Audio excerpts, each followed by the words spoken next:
Hello, beautiful people. Welcome to this week's episode of the Montpelier Happy Hour here on WVEW LP Brattleboro. I'm your host and producer of the show, Olga Peters, and this is where we talk about how everything in Montpelier shakes out for the rest of us. I want to welcome in the room, this is very special, my friend and investigative journalist, Leah McGrath Goodman. Hi, everybody. I am one of Olga's hopefully favorite esteemed colleagues. Yes, definitely. We try to say esteemed colleague because it makes us sound a lot more professional, and we're very professional. Yes, we are. Yeah. And we're here today as part of a multi-show sort of learning curve, let's call it that, where we all know that in the legislative session, a bill came forward called H.91, which was looking at a way to redo our response to homelessness and housing insecurity. And the governor vetoed this bill for a number of reasons. It passed the House and the Senate, but it did not pass the governor's office. And so I want to use this bill as a learning tool and a discussion tool because I don't know if you remember at the time, Leah, but when the bill was vetoed, a lot of people sat around going, why did this makes no sense. It seems to answer many of the concerns he was having about the motel program and doing away with the motel program and trying to find some efficiencies in the system. And so I thought this would be a great time to go through a bill. And then within a week or so, I'll be talking with some of the people who actually built the bill and to hear why they made the decisions they made and maybe something they wanted in the bill that couldn't go into the bill or something like that. And so my hope is in the big picture, we can learn more about how these things that govern our lives, these policies, come to be.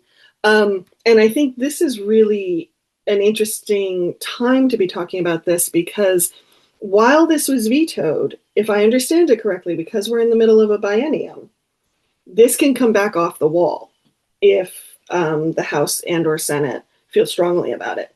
So even though it's been vetoed, it may not be completely out.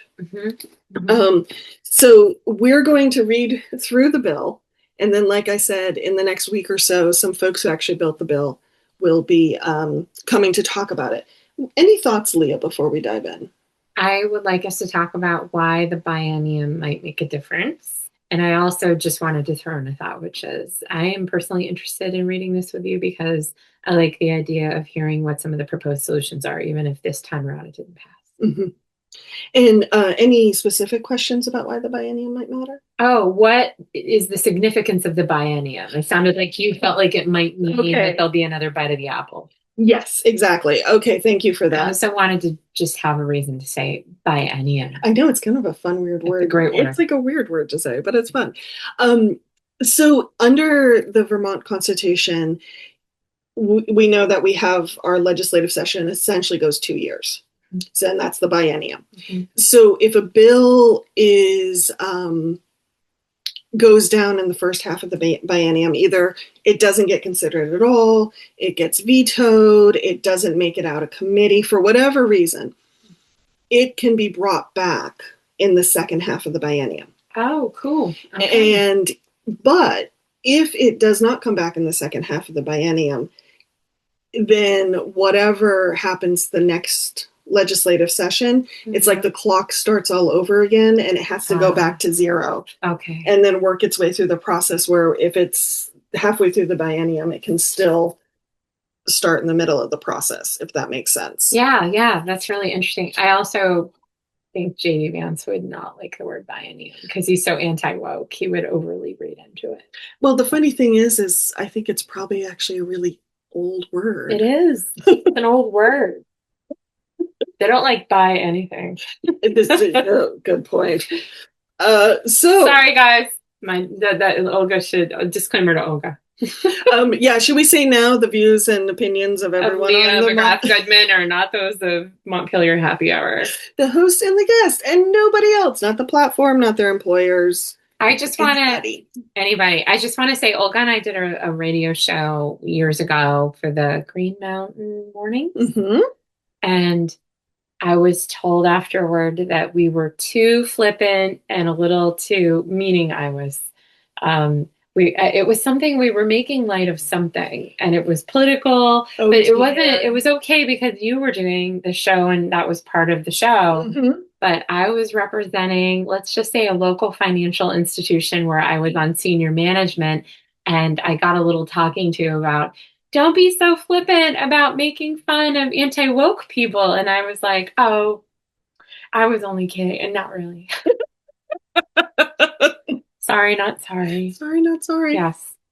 Leah and I often talk about how when you're a journalist, it sort of breaks you for the rest of the work life. World. The world, yeah, because you're like... Because you're like, I'm an equal opportunity critic. This is not about anti-woke people versus woke people. I will criticize all of you because I'm a journalist. And so my job is to stay like kind of in the sidelines as an independent critic and critiquer and not judgy, just noticing things, observing things, writing about things. And talking about how things affect the community. And sometimes things that we hold very sacred as a community member may actually not be good for us. So someone has to say the emperor has no clothes. Right, right. But when unless they do have clothes, and then we're wrong. That would be very true. But they usually don't. But when you are working for a financial institution, you have to pretend they do have clothes. Even if they don't. Well, without further ado, shall we get down to this? Yes. Ready? Activate. Right. So here we are, H.91 as passed by House and Senate, 2025. An act relating to the Vermont Homeless Emergency Assistance and Responsive Transition to Housing Program. It is hereby enacted by the General Assembly of the State of Vermont. Section 1, Findings. The General Assembly finds that, according to the U.S. Department of Housing and Urban Development's 2024 Annual Homeless Assessment Report, Vermont had the fourth highest rate of homelessness in 2024, in that 53 of every 10,000 Vermonters are experiencing homelessness, with only Hawaii, New York, and Oregon experiencing higher rates. 2, according to the Vermont Homeless Management Information System, as of March 2025, there were 4,971 individuals who were homeless in the state, 1,105 of whom were children. 3, according to the Vermont 2024 point-in-time count, there were approximately 3,458 unhoused individuals in Vermont, which represents a 300% increase over the 1,110 unhoused individuals prior to the COVID-19 pandemic in 2020. 4, according to the Vermont 2024 point-in-time count, over 35% of those Vermonters experiencing homelessness were unhoused for more than a year, and over 72% were unhoused for more than 90 days. 5, according to the Vermont 2024 point-in-time count, Black Vermonters are 5.6 times more likely to be unhoused as compared to white Vermonters. 6, the 2024 Vermont Housing Needs Assessment notes that 36,000 primary homes are needed in Vermont between 2025 and 2029, 3,295 of which are needed to address homelessness.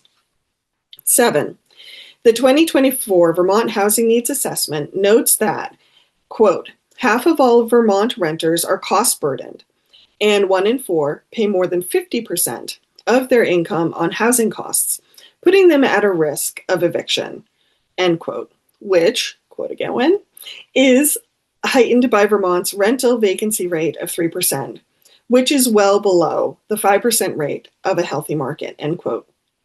8, since 2020, the Vermont Housing and Conservation Board has facilitated construction of 170 new single-family home ownership units and 269 new shelter beds. And 9, The 2024 Vermont Housing Needs Assessment notes that half of all Vermont renters are cost burdened, and 1 in 4 pay more than 50% of their income in housing costs, putting them at a high risk of eviction, which is heightened by Vermont's rental vacancy rate of 3%, which is well below the 5% rate of a healthy market. End quote. I think those last two sections were the same. I believe they were. Repeated. I believe they were, but I read them just in case there was a reason. They were worth repeating. They bore repeating. So this is section 2, legislative intent of this bill, H.91. A, we're going into letters. A, it is the intent of the General Assembly that unsheltered homelessness be eliminated and that homelessness in Vermont be rare, brief, and non-recurring.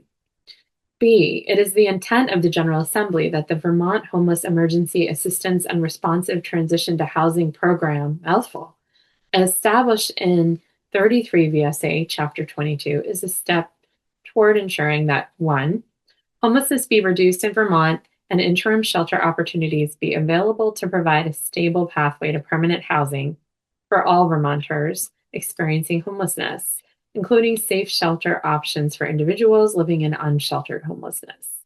2, Vermont increase the supply of shelter, emergency shelter, as well as permanent supportive housing that meets the specific needs of individuals. 3, community components of all shelter types are integrated in a systemic manner. 4, night-by-night shelter relocation between interim shelter sites and other disruptions in housing stability be eliminated to the extent possible. 5, Vermont's emergency housing statutes, rules, policies, procedures, and practices be modeled on housing first principles where appropriate. 6, non-congregate shelter be used to the extent possible. And 7, Vermont reduce reliance on the inefficient use of hotel and motel rooms to shelter participating households and expand the use of emergency shelters throughout the state for this purpose. C, it is the intent of the General Assembly that 1, the Vermont Homeless Emergency Assistance and Responsive Transition to Housing Program, established in 33 VSA Chapter 22, replaces the provision of emergency housing through the General Assistance Program, established in VSA 33 Chapter 21, and the Housing Opportunity Grant Program beginning in fiscal year 2027 and on an ongoing basis. And 2, in fiscal years 2027 and 2028, emergency shelter services funded through the Housing Opportunity Grant Program in fiscal year 2025 be funded at a level equivalent to or greater than fiscal year 2025 expenditures. Next section. Vermont Homeless Emergency Assistance and Responsive Transition to Housing Program, effective July 1st, 2025. I want to break here quickly and just let listeners and viewers know that you'll be hearing some dates, and that's because they were looking at how to phase in different parts of this program. So just keep that in the back of your mind as you hear different dates come up. So, effective July 1st, 2025. Section 3, 33 VSA, Chapter 22, is added to read. Chapter 22, Vermont Homeless Emergency Assistance and Responsive Transition to Housing Program. Subsection 2201, short title. The program established in this chapter may be cited as VHARTH or the VHARTH program. Less of a mouthful. Much better. Subsection 2202, purpose. It is the purpose of the General Assembly to 1, replace the provision of emergency housing through the General Assistance Program established in Chapter 21 of this title and the Housing Opportunity Grant Program, and use funds and resources previously attributed to these programs and any other identified state and federal monies to fund the Vermont Homeless Emergency Assistance and Responsive Transition to Housing Program established in this chapter. 2, reduce reliance on the inefficient use of hotel and motel rooms to shelter participating households and expand the use of emergency shelters throughout the state for this purpose, and 3, assist in maintaining housing for households at risk of homelessness and transition households experiencing homelessness to permanent housing. Subsection 2203, definitions. Used in this chapter, 1, at risk of homelessness, means precariously housed without sufficient income, resources, or support to prevent homelessness. 2, community action agency, means an agency designated pursuant to 3 VSA Chapter 59.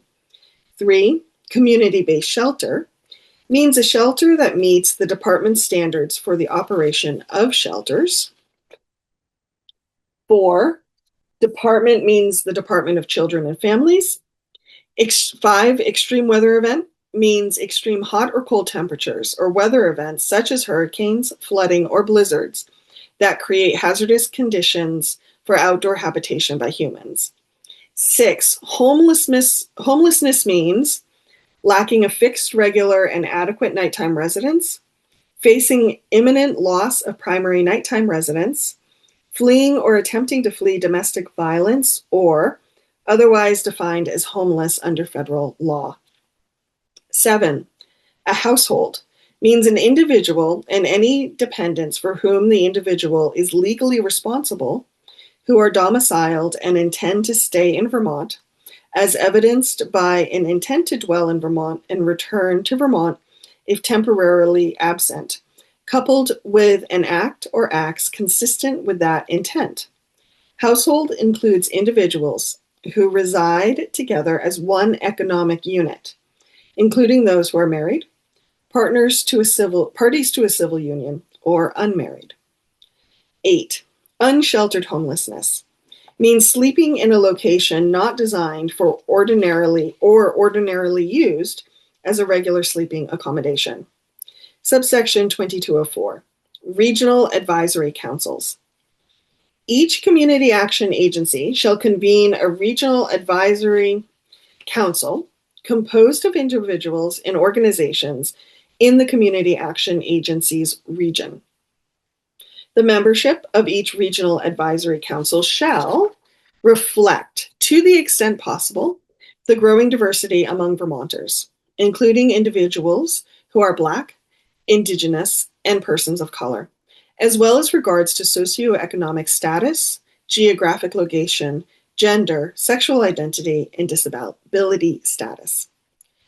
1, members of an advisory council shall include individuals with lived experience of homelessness, local housing coalitions, or a local continuum of care serving as local housing coalition, other organizations providing services in the region, municipalities, statewide homelessness organizations, the Agency of Human Services Field Services Director, and any other representatives of the agency as needed. That was a mouthful.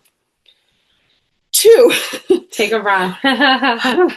We've got 33 pages to get through. Yeah. Members of a regional advisory council may include community and state partners, housing providers, providers of coordinated entry, continuums of care, faith-based organizations, and other individuals or organizations as needed.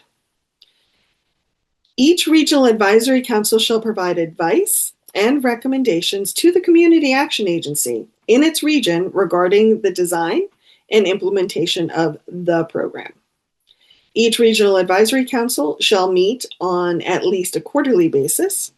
Members of a regional advisory council who are not participating in their professional capacity shall be entitled to per diem compensation and reimbursement of expenses as permitted under 32 VSA, subsection 1010, for not more than 8 meetings annually. These payments shall be made from monies distributed to the relevant community action agency by the department. Next. Great. Vermont Homeless Emergency Assistance and Responsive Transition to Housing Program, effective July 1st, 2026. Section 433 VSA, Chapter 22 is amended to read, Chapter 22, Vermont Homeless Emergency Assistance and Responsive Transition to Housing Program. 2203 definitions as used in this chapter. What is that? Subsection. Oh, subsection 2203.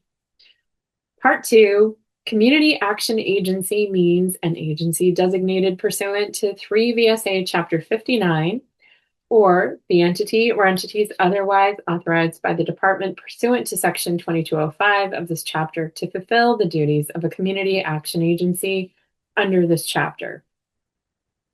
That's a tough one.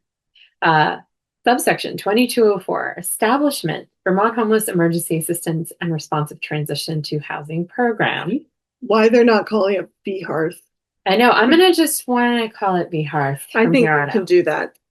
So VHearth, subsection 2204, the Vermont Homeless Emergency Assistance and Responsive Transition to Housing Program, there we go again, is established in the department to provide services to households that are homeless or at risk or becoming homeless to the extent funds exist.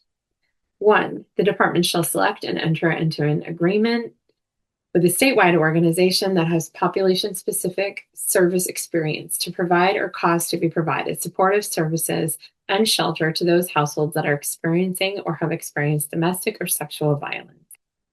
2, all other participating households shall be served or through a community action agency responsible for a geographically distinct region of the state. Community action agencies participating in the program shall provide or cause to be provided supportive services, extreme weather event shelter, and emergency shelter. Subsection 2205, authorization process, reauthorization review. The department shall select, this is A, the department shall select and enter into an agreement with a statewide organization to provide or cause to be provided, I'm just going to say provide, guys, supportive services and shelter to those households that are experiencing or have experienced domestic or sexual violence. The department shall conduct regular reviews of the statewide organization to ensure compliance with this chapter. The statewide organization may be subject to corrective actions by the department if, within the constraint of appropriated resources, it no longer meets the requirements of this chapter or has failed to adequately meet the needs of households that are experiencing or that have experienced domestic or sexual violence. If the statewide organization cannot fulfill its responsibilities under this chapter, the department shall work with another entity to ensure that there is not a gap in services. B1. The department shall authorize a community action agency to serve households that are homeless or at risk of becoming homeless in a geographically distinct region of the state if it meets the criteria in this section. If a community action agency cannot fulfill those responsibilities under this chapter, the department shall work with other community action agencies or other appropriate community entities to ensure there is not a gap in services in a community action agency's region. 2, a community action agency providing or causing to provide services in accordance with this chapter shall have A, existing or planned infrastructure to support households in the region, including an established leadership team, a human resources staff, and the ability to receive grant funding and issue subgrants. B, the ability to meet the department's reporting requirements, including having a past history of reporting compliance. C, the capacity to perform or cause to be performed the core services pursuant to Section 2206 of this chapter. D, the capacity to seek and accept charitable contributions, grants, and services of volunteers, including money, clothing, and furniture. E, any outcome measures established in this chapter. And F, community connections, that is, with other providers in the region, including local housing coalitions, housing providers, providers of coordinated entry, continuums of care, faith-based organizations, and providers of services to individuals who are older Vermonters, individuals who have disabilities, a substance use disorder, a mental health condition, individuals re-entering the community after incarceration, individuals transitioning from care and custody of the Commissioner for Children and families with children. And G, the ability to provide plain language communications to households receiving these services. 3, Not less than every 3 years, the department shall conduct a reauthorization review of each community action agency, providing or causing to provide services pursuant to this chapter.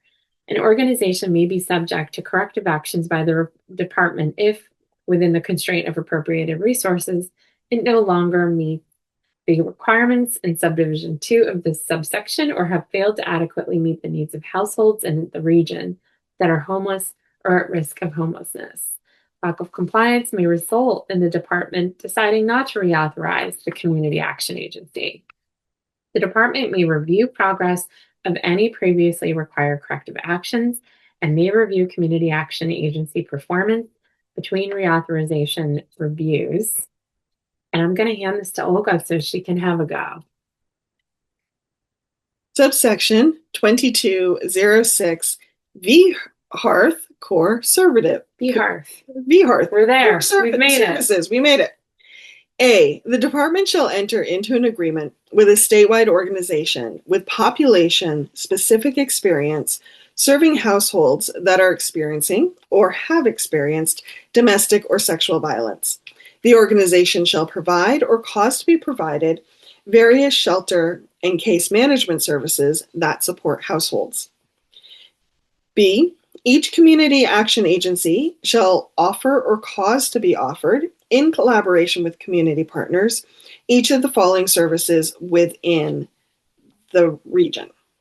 Supportive services including intake assessments and services for diversion from homelessness, which shall include regional intake shelters unless the department and community action agencies agree otherwise.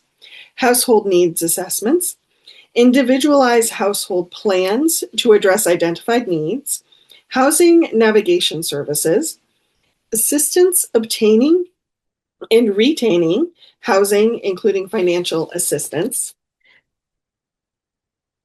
landlord-tenant outreach, education, and conflict resolution, navigation to other services and supports as identified in the household's housing plan, including economic benefits, peer-supported services, job training and employment services, services related to disability and independent living advocacy, and referral to healthcare assistance such as treatment for mental health conditions and substance use disorder as provided by the designated and specialized service agencies and preferred providers, respectively, or other providers, and progress monitoring and interventions.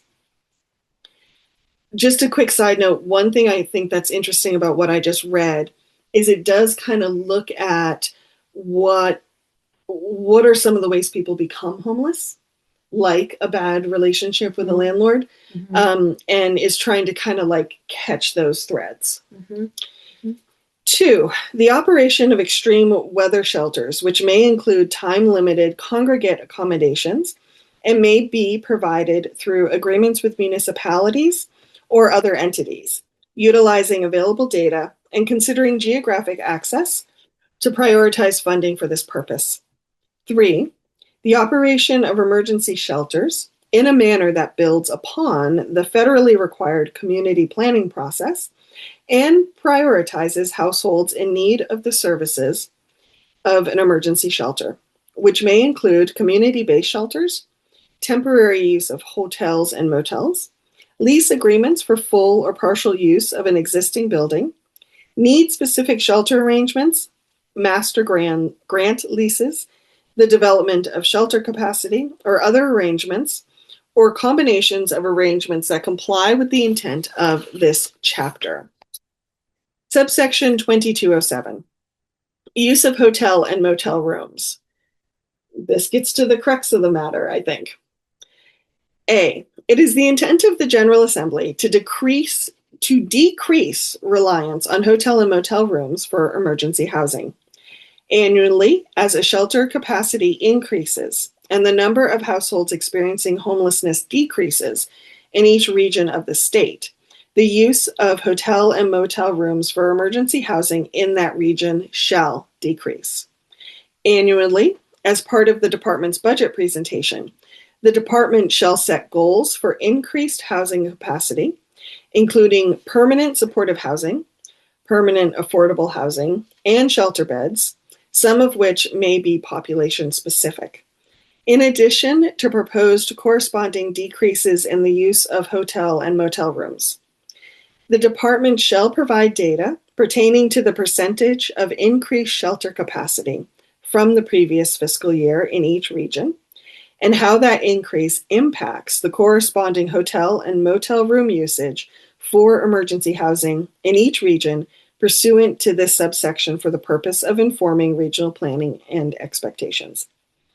B, if hotels and motels are used to provide emergency shelter pursuant to this chapter, the hotel and motel operations shall comply with program rules and the following rules. The Department of Health Licensed Lodging Establishment Rule, and it cites where in the legislation you can find it. Department of Public Safety, Vermont Fire and Building Safety Code. C, annually, the department shall propose hotel and motel rates as part of its budget presentation for approval by the General Assembly. A community action agency shall not pay or cause to be paid with state monies a per room, per night basis that exceeds the rate approved by the General Assembly. D, if a hotel or motel is being utilized, a community action agency or entity under contract with a community action agency shall ensure relevant support services established pursuant to subdivision 2206B1 of this chapter. 2, shall enter into agreements for the use of blocks of hotel and motel rooms and negotiate the conditions of use for those blocks, including access for providers of case management and other supportive services. 3, shall prioritize the use of hotel and motel room agreements over individual per room, per night hotel or motel room use, unless it is not appropriate to a household's needs. 4, may use population-specific placements to the extent certain populations are not isolated from the wider community served through the program. And 5, shall not utilize hotels and motels outside the community action agency or entity's region unless approved by the department or in a written memorandum of understanding between community action agencies. Subsection 2208, B. Hearth, duties of the department. A, the department and the Agency of Human Services shall have statewide responsibility for meeting the intent of this chapter, including statewide planning, system development, and the involvement of all the agency's departments. B, for the purpose of providing administrative oversight and monitoring of the program established in this chapter, the department shall 1A, maintain guidance regarding when extreme weather event shelters shall be operated, including flexibility for regional weather conditions, and B, maintain a website with the locations of all extreme weather event shelters. 2, include as part of any review of a community action agency required pursuant to 3 VSA Chapter 59 of the Community Action Agency's ability to perform the requirements of this chapter. 3A, consult with the community action agencies and statewide organization serving households that are experiencing or that have experienced domestic sexual violence to develop appropriate resource allocations and methods for adjustment that take into account available data, the presence of community-based providers, and customary resource allocation methods, economic indicators, rate of homelessness, rental agency rates, and other variables as appropriate. And B, annually distribute funding to each community action agency and the statewide organization serving households that are experiencing domestic or sexual violence using the allocation formula developed pursuant to subdivision A of this subdivision B3, or if the department and community agencies agree, disperse a joint allocation for all community agencies, which the community action agencies shall determine how to distribute amongst themselves. 4, consult with the community action agencies and the statewide organizations serving households that are experiencing or have experienced domestic and sexual violence to develop appropriate measures and methods for the accountability of the community action agencies and the statewide organizations' execution of duties under this chapter. including the provision of any previously agreed upon information to enable the department to evaluate the services provided through grant funds, the effect on households receiving services, and an accounting of expended grant funds. 5, to provide support and technical assistance to the community action agencies, other agency partners, and statewide organizations serving households that are experiencing or have experienced domestic or sexual violence.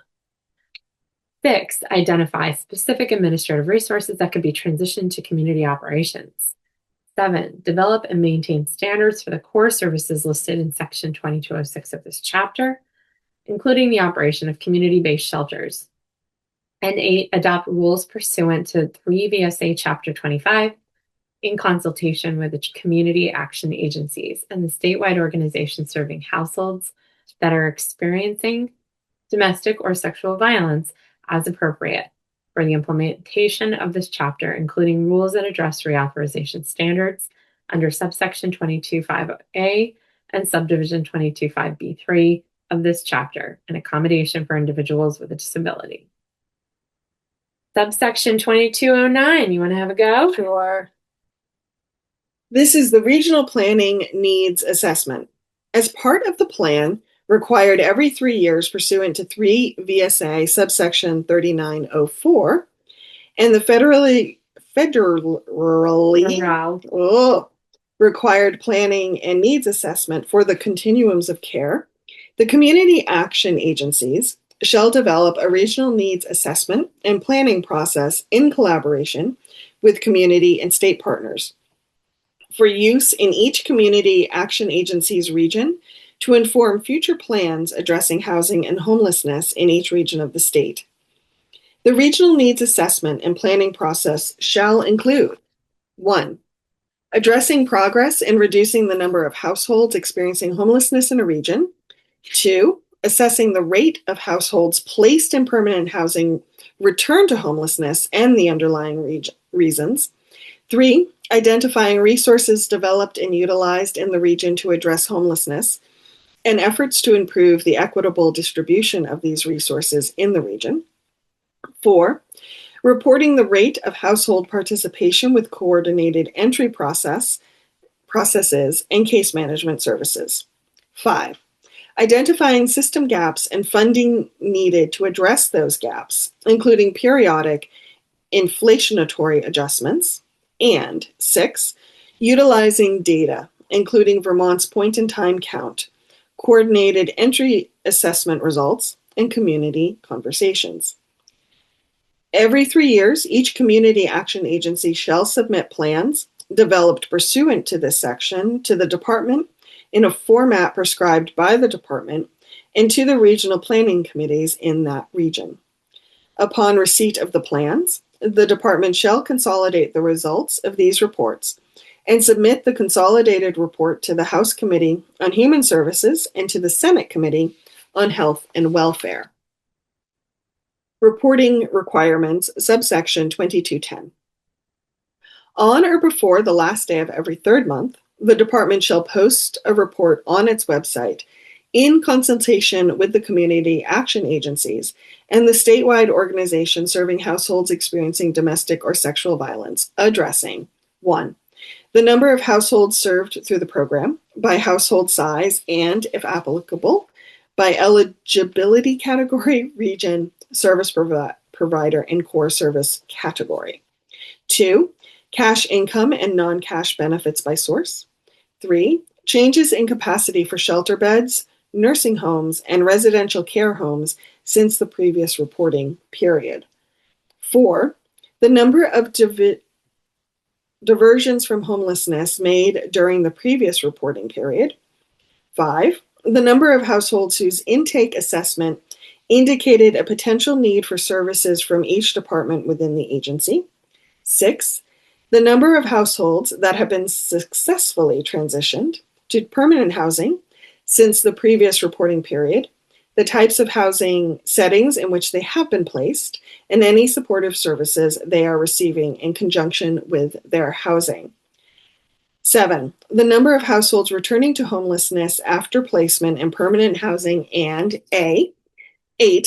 An inventory by amount and purpose of all subgrants issued by the statewide organization serving households experiencing or who have experienced domestic or sexual violence, and by each community action agency.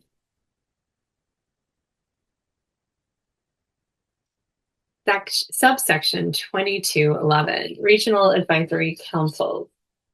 Implementation Planning and Initial Regional Assessment. Section 5, VHARTH Implementation Planning. A, on or before October 1st, 2025, that's coming very soon, the Department for Children and Families, in collaboration with the community action agencies and the statewide organizations serving households that are experiencing or that have experienced domestic or sexual violence, shall submit the first of 2 written implementation plans to the House Committee on Human Services, the Senate Committee on Health and Welfare, and the Joint Fiscal Committee, outlining its initial plans for the implementation of VHARTH, established by 33 VSA Chapter 22 on or before July 1st, 2026. Specifically, the first implementation plan shall include 1, a process that community action agencies, in coordination with the department, shall use to conduct regularly occurring regional needs assessments and develop future regional plans, including consideration of the municipal needs. 2, recommended performance measures to evaluate the community action agencies and the statewide organizations serving households that are experiencing domestic or sexual violence in carrying out their duties under 33 VSA Chapter 22, including A, the provision of any previously agreed upon information to enable the department to evaluate the services provided through grant funds, the effect on household receiving services, and an accounting of expended grant funds. And B, performance measures that may be specific to an individual region of the state or provider. 3, recommended eligibility for each of the core services listed in 33 VSA 2206. 4, guidance regarding when extreme weather event shelters shall be operated, including flexibility for regional weather conditions. 5, a timeline for the implementation of core services listed in 33 VSA 2206 for the first 6 months of fiscal year 2027.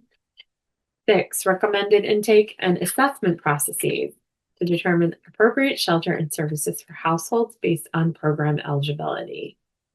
And 7, a recommended process to enable an unwilling community action agency to opt out of a participation in the program in a manner that gives the state adequate notice.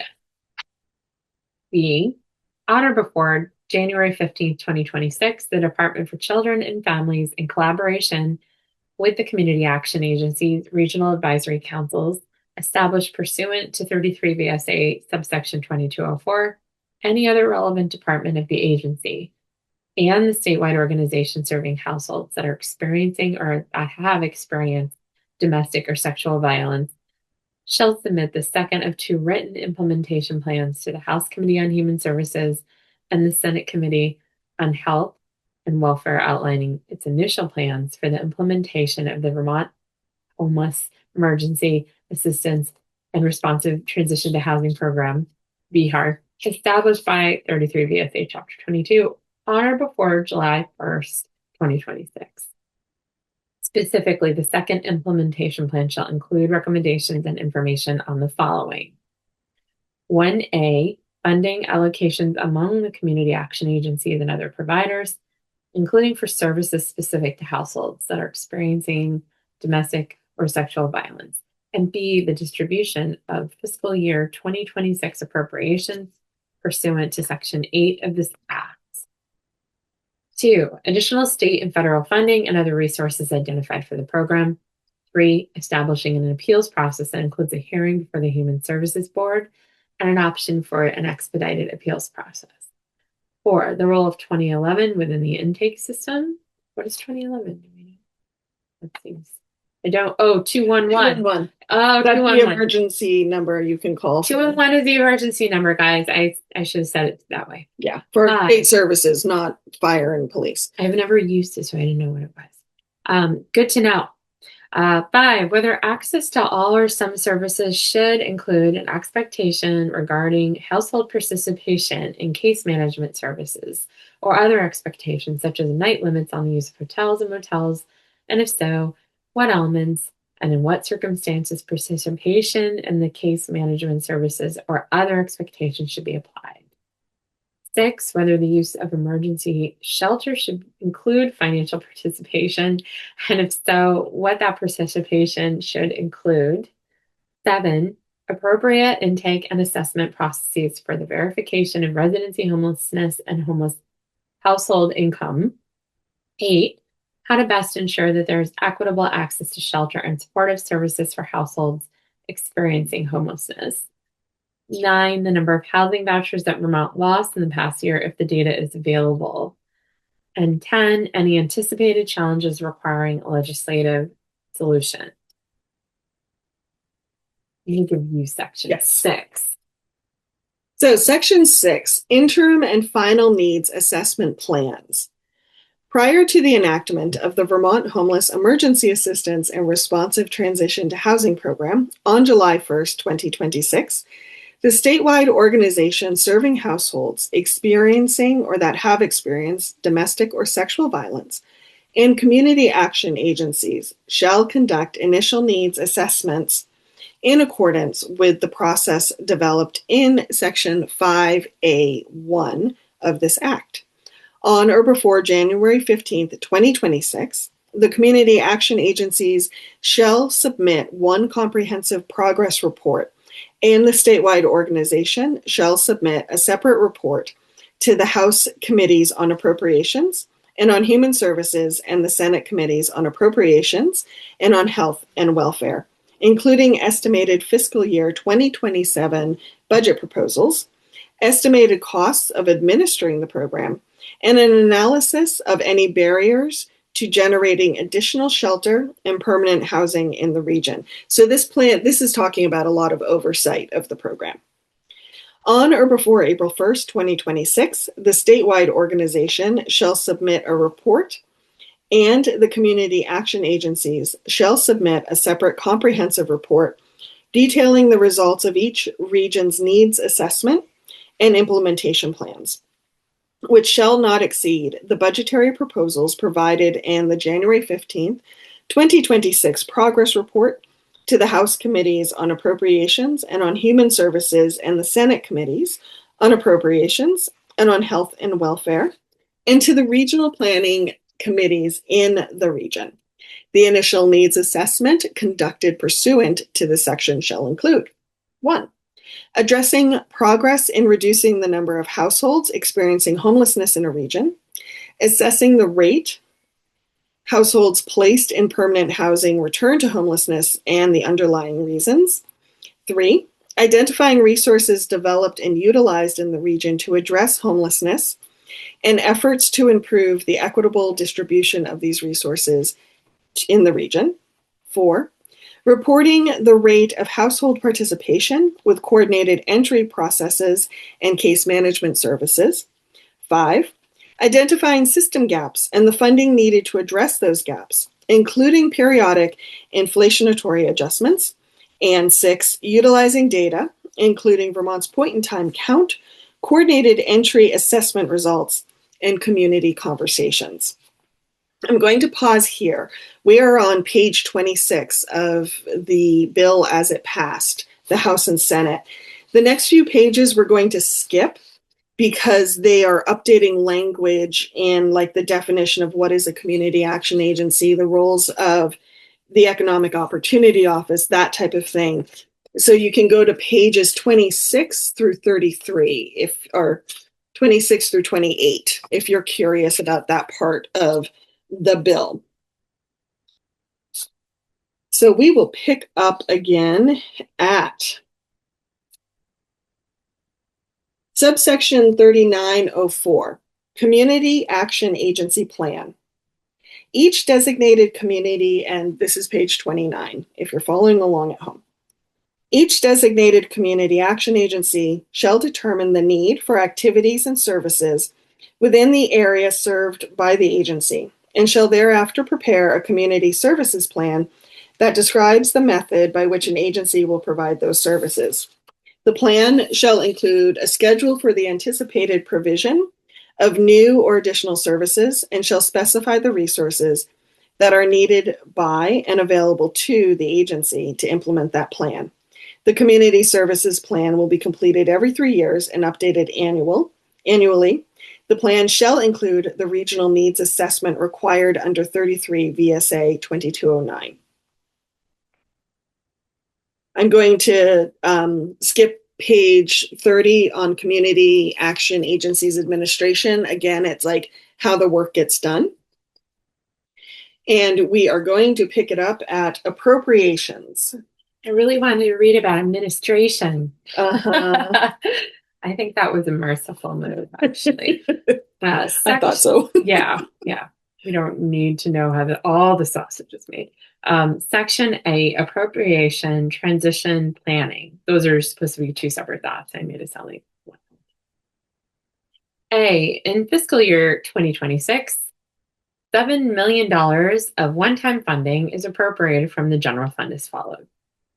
One, we need to emphasize that this didn't pass. Unfortunately, it was vetoed, and I shouldn't even say unfortunately. It was vetoed. It was vetoed is what I want to say. So these dollars and cents you're going to hear, these are not happening right now.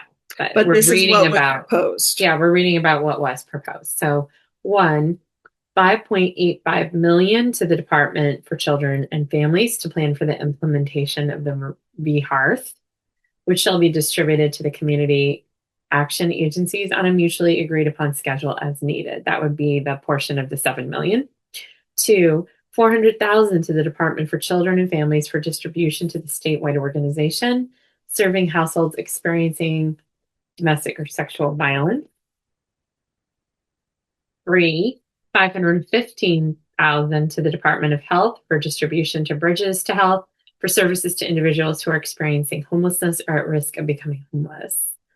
Four, $1 million to the Department for Children and Families for the distribution of grants to municipalities, planning and implementing services for households at risk of homelessness or experiencing homelessness in collaboration with the community action agency serving a municipality's region. B, the department shall report on the distribution of appropriations made in this section pursuant to Section 5B1B of this Act. VHARTH transition, new heading. Section 9, VHARTH transition between July 1st, 2025 and July 1st, 2026, pursuant to a mutual agreement between the department and a community action agency or the statewide organization serving households experiencing domestic or sexual violence. Specific elements of the Vermont of VHARTH may take effect prior to July 1st, 2026, subject to 1, 30-day notice to affected households, 2, 30-day notice to the Joint Fiscal Committee, House Committee on Human Services, and Senate Committee on Health and Welfare. And 3, posted notice on the department's website. I'm going to hand you the last bit. So what follows were the proposed effective dates that all this would have gone into place had the bill passed. The act would have taken effect on July 1st, 2025, except that 1, Section 4 of the VHARTH program shall take effect on July 1st, 2026. However, specific elements of the Vermont Homeless Emergency Assistance and Responsive Transition to Housing program may be implemented prior to that date pursuant to Section 9. 2, Section 7, Community Action Agencies shall take effect on July 1st, 2026. And 3, the Department of Children and Families shall commence the rulemaking process prior to July 1st, 2026, in order to have rules in place on that date. So, folks, that is H.91. And I'm going to pause here. So it was a mouthful. It was a mouthful. Let's be clear. I have a little more to say, but quickly, just for if you're listening on WVEW LP Brattleboro, this is the end of the happy hour. This is all the time we have for today. But check out the online podcast version of the show because I think Leah and I have a little bit more to talk about. And on that note, hey, everybody, have a great weekend. Thank you to BCTV for taking the video version of the show, sharing it with media centers across the state. And in a future episode, we'll be talking with some of the people who made this bill. So if you have questions about the bill, send an email to the Montpelier Happy Hour at gmail.com, and I'll try to pass those questions on to my next interviewees. Thank you, everyone. So, Leah, quickly, yes, we can take off the glasses now. Just reading through that bill, it was a mouthful. But was there anything that stood out for you as you were going through the bill? Given how many different things are intended with this bill, I was very surprised that it was $7 million at the end that was mentioned. Was that more than you expected or less than you expected? $7 million is maybe the price of a few high-end homes in Vermont, and therefore, as a rubric, it doesn't seem like that amount of money would cover the intentions of the bill. And I'm not saying it should be higher or the intention should be lower. I'm just saying the money and the intentions seem pretty off base with each other. It stood out to you. Yes. Yeah. Yeah. Mm-hmm. I think what stood out for me is, having covered the Vermont's housing climate for so long and hearing a variety of people talk about what's causing different issues and different push and pull and pressures on the system. Mm-hmm. What stood out to me with this bill was it really felt like someone was sitting there going, okay, problem number one, what can we do to address that? Problem number two. Like, I really liked that one of the data points they were supposed to collect was if someone goes into permanent housing and then becomes homeless again, like why? Mm-hmm. And that felt like a really important question to me, because that would really show what perhaps in the system as a whole isn't working. Yeah, the reporting requirements. Mm-hmm. I definitely wanted to know the answers to those questions. I would love if we used any money right now, because obviously this isn't going forward right now. Mm-hmm. If we were to make just a small measure at the moment, I would love to see like a statewide survey answering some of the serious burning questions.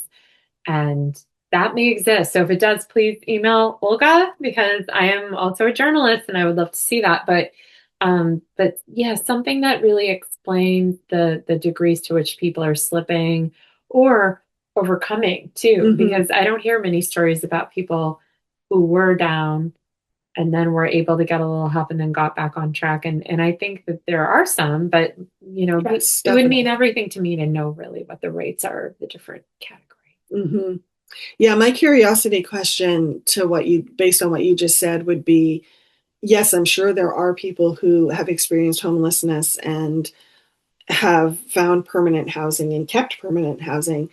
But my curiosity question is it perhaps one of the issues that number is smaller than the number who are losing housing? Does that make sense? And when it works, what is it that made it work? Mm-hmm. Was it something like getting the mental health assistance they needed, getting some assistance with addiction, or simply getting a little money to get themselves back on their feet? Because we've heard stories like that too, where someone said, I just needed a certain amount of time to get going again and I was okay. So yeah, I would love to know, like, when it does work, right? We talk so much about our problems, mm-hmm. but one of the other ways to look at our issues, not just locally, but nationally, is when something works, when there is something that works out, like what are the trends within those solutions so that we can recognize that and hopefully maximize. Mm-hmm.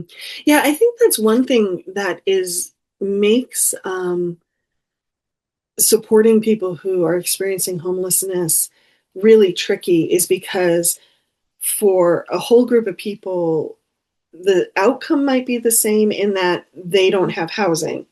However, all the dominoes that fell before they were out of housing may not be the exact same dominoes. Do you know what I mean? And I think that's one thing that can make it hard for people to get their arms around the housing issue. Yeah.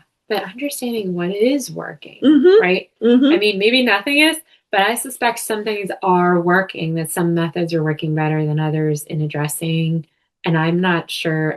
As a journalist, I've studied income inequality in particular, Right. for Yeah. example, and asking which communities are solving this better is a great question, because when you go and check out what those places are, you get all these different things that you can maybe use and bring back home. Mm-hmm. And so I love the idea of like, what's working of all the things?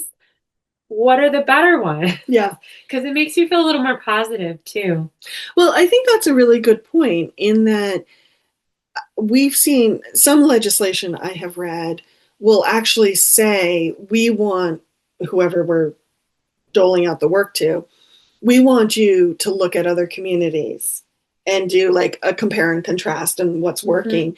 And it's a good point that I don't think that was in here anywhere. So that would be a question I would ask the folks who built the bill is why not? Yeah, yeah. Let's find out what's working. There are things working. Mm-hmm. There are things working here in Vermont, and it'd be so good to know what those things are and how we recreate that or expand on it, right? Right. Like amplify. Yeah. Or what do other rural communities do when they're trying to meet their housing needs? Yeah, Yeah. what are our force multipliers? That's the curiosity question Mm-hmm. for me. Another thing in this bill that I found intriguing, and listeners have heard me say this, that one thing I think Vermont is always balancing is because we have such a small population, Mm. it can be hard to find economies of scale. So the best economy of scale is actually often at the state level, but between our tradition of local control and kind of the variations in all Vermont communities, the state may not always have the best Mm-hmm. perspective. Mm-hmm. And so, one thing I find intriguing is making the community action agencies sort of the holders of the flame Mm-hmm. in each Mm-hmm. region.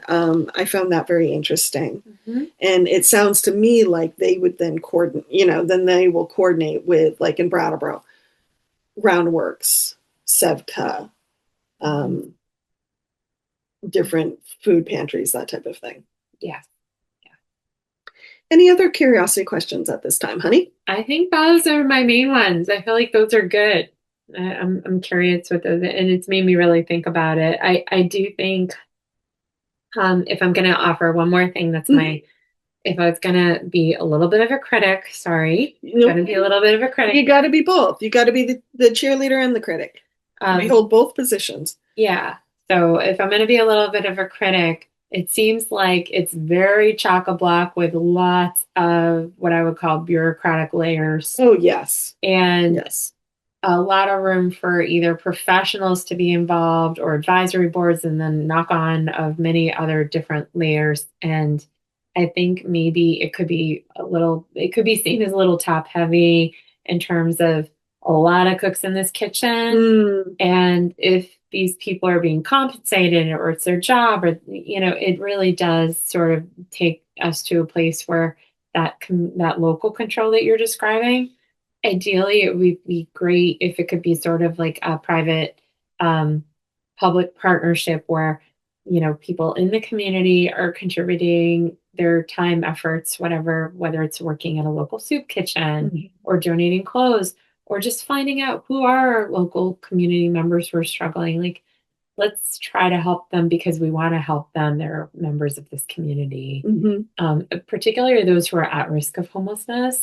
It'd be nice if there was sort of like a neighborhood watch of at risk of homelessness so that we could, Mm-hmm. just do what we could all do on a community level and a local level to help people.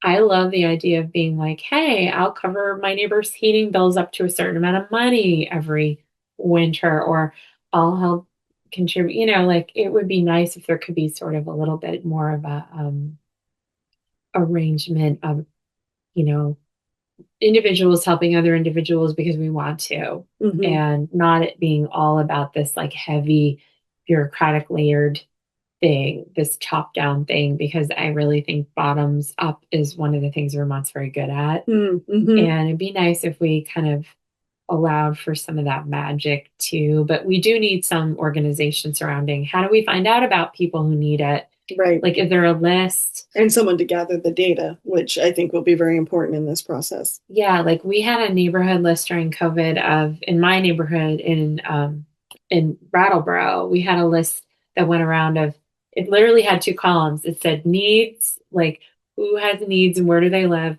and then who can offer and where do they live. And everybody signed up on offer and nobody signed up on need.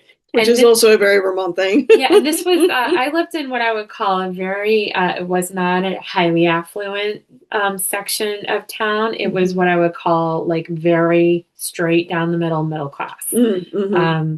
Not struggling, definitely not on the top level. I would say small single family homes, which is what I was living in. And no one in the neighborhood had a need they wanted to explain they had or that they wanted anyone to fulfill, but everybody signed up for offering.